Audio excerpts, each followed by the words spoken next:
Podcast. With I don't know if you ever heard of DJ Buck. DJ Buck is God. He made this record. Like I love this record. How the West Was Won, I think, is the name of the record. And I think the 3 tracks on it are amazing. I played with him. He played so creative, and it was so interesting. And like, he had an old, it's just so interesting because you have all this knowledge, and like I'll never forget. Like he stopped the music when he got on, and he played this like snare drum intro, and then stopped it again, and then went into his set. And I found it unique. I asked him like, "Why'd you stop the music?" And he's like. And his response to me was, sometimes you need to set the tempo. And I didn't understand that until later when I started, when I did some research on the Paradise Garage, and which was a New York City club that existed in the late 70s, early 80s, and was pioneered by this DJ Larry Levan.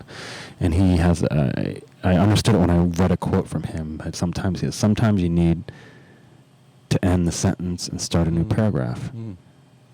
So you stop the music. Makes sense. And like, some people some DJs would be terrified to hear the music stop. Yeah, right. What did I do wrong? Right.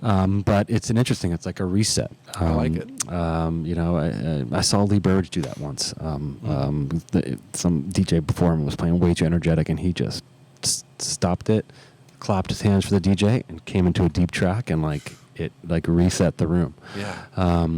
It's just so interesting. Like, we as DJs have such intimate control over people, and it's really getting back to like being creative and trying to do your own thing. You really, what you choose to do with that power is that's kind of next level. I feel like once you start manipulating the room, you control a little bit. You control, Yeah. And I've seen this. I've been fortunate to see this over time.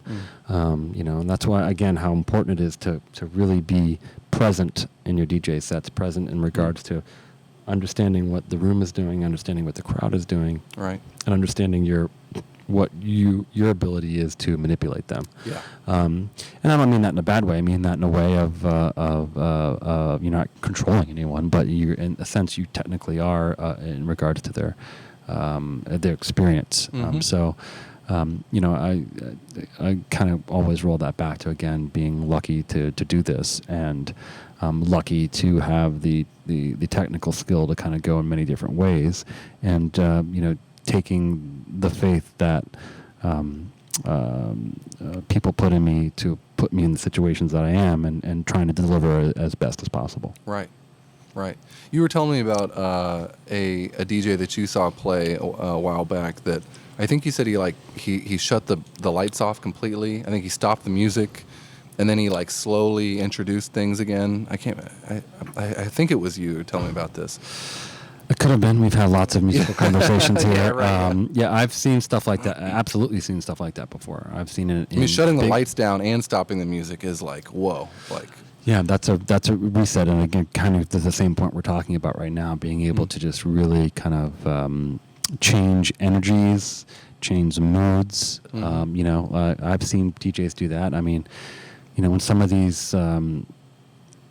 Here's a good example of what a DJ can do. Maybe not so much as someone changing something, but what they can do. The first time that DJ Dan played here and played the all vinyl set, right? Like the vibe was unreal.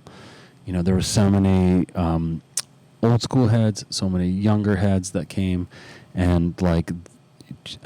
I haven't seen there was so many smiles in that room that night, and I remember just being like, walking by someone and someone said something as I walked by. I never thought I'd hear this record again, and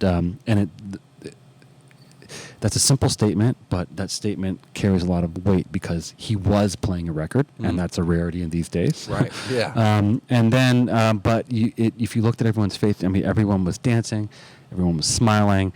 Like, it just is just amazing to hear that old music control people. And then it being vinyl, like I think the record would like pop every once in a while, and people would scream, like, because it was real. You know what I mean? It wasn't. It was real. It was like, yeah, you know what I mean. It's like almost like people were waiting for the record to skip so they could they could cheer. Yeah. But I mean, it was just what a magical night that was, and like the vibe was just unreal. It was just great, and it's a testament to that. How much control the DJ has to really shape someone's, experience, their mood, their night. A good night of music can take you out of a rut. A good night of music can let you escape your stresses and problems. And, there's, it's comforting to know that, some folks take it so seriously and take this craft as something that's important, because it is. I mean, musical expression is an important part of life, and it's experiencing more than just what is tangible out there.